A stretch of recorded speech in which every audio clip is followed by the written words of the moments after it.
Справувањето со кризата во време на пандемија станува се потешко, а загубите кои ги трпи туристичкиот сектор се огромни и ненадоместливи, бидејќи државната помош стига предоцна.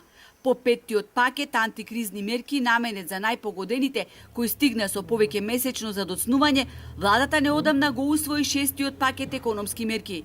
Туристичките работници гневни, односењето мерки нема билат никаков аир, се додека истите ни стојат на располагање само на хартија. Згора на тоа се работи за минимална помош, минимално ублажување на нашите загуби. Не може да кажеме дека се доволни. Ние ево веќе 12-13 месеци работиме со нула промет, некој минимален промет или со 1%, 2% тоа што сме го работеле, а како што времево доаѓа гледаме дека тоа не оди на подобро.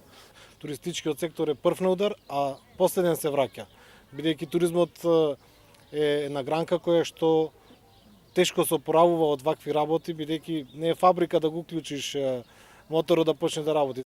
Се работи за потреба, елементарна потреба, не се работи за нешто преку што би го побарале ние како затекната бранша, а се работи за бранша која што е од најзагрозените во случајов со кризата.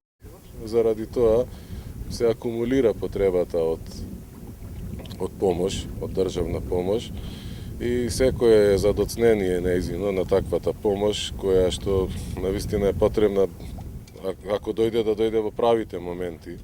Барањата кои ги доставивме преку Стопанската комора само делумно се прифатија, а и тоа што ни следува бавно се реализира, велат угостителите, подсетувајќи дека хотелско-угостителските објекти не само што работеа редуцирано од почетокот на кризата, туку се соочија и со комплетно затворање во трајање од неколку месеци.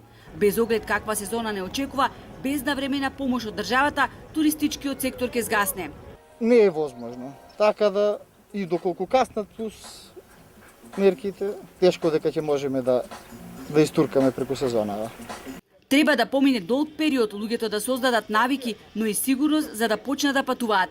Ако кон тоа се додаде економската моќ на се посиромашните граѓани, бидејќи пандемијата не поштеди никого, реалните шанси туристичкиот сектор да застане барем на стаклени нозе буквално се никакви, велат туристичките работници.